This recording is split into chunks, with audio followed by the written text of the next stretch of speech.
Le président de la République démocratique du Congo, Félix Antoine Tshisekedi, est arrivé cet après-midi à Oyo, en République du Congo, pour une visite de travail et de courtoisie sanctionnée par un tête-à-tête de plus d'une heure avec son homologue Denis Sassou Nguesso.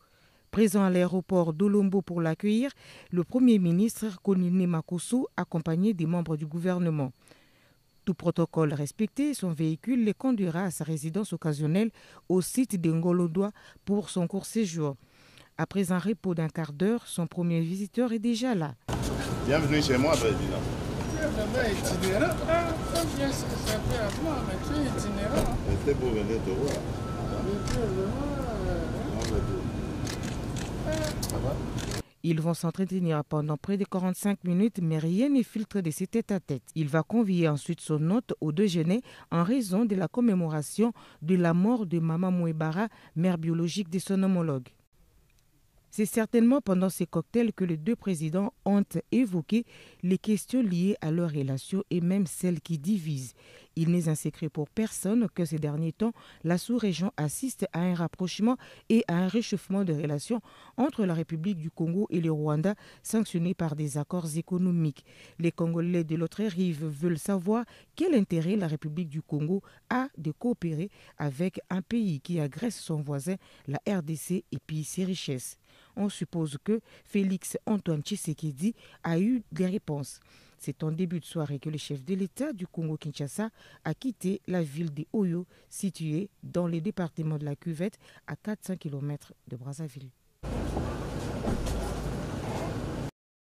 Entre Denis Sassou Nguesso et Félix Antoine Tshisekedi Tshilombo, les contacts sont réguliers, toujours empreints de franchise et de compréhension mutuelle.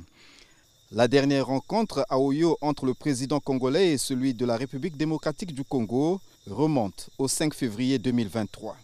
Ce samedi, Félix Antoine Tshisekedi Tshilombo entame donc à Oyo une visite de travail de 48 heures qui va être marquée par des entretiens en tête-à-tête avec son homologue congolais Denis Sassou Nguesso.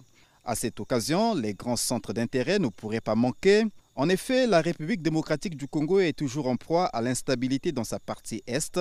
Dans cette crise, Kinshasa et Kigali tantôt s'accusent mutuellement, tantôt se dédouanent par voie de communiqué et autres déclarations. Et comme le malheur ne vient jamais seul, l'est de la République démocratique du Congo a été récemment frappé par des inondations meurtrières qui ont fait plus de 150 morts et de nombreux sans-abri. L'autre centre d'intérêt pourrait être la tenue en décembre prochain de la présidentielle en RDC. Les élections étant souvent en Afrique une source de tension et de déchirement, le président Denis Sassou Nguesso pourrait réitérer sa volonté de voir le scrutin se dérouler dans la paix et la transparence, donc préserver la sous-région Afrique centrale de nouvelles secousses. Sur le plan bilatéral, les deux chefs d'État œuvrent sans relâche à l'intensification des liens d'amitié et de coopération entre Brazzaville et Kinshasa. Cette rencontre d'Oyo va leur donner l'occasion de les passer en revue et au final d'envisager les possibilités de les rendre plus fructueux au bénéfice de leurs deux peuples liés par une communauté de destin.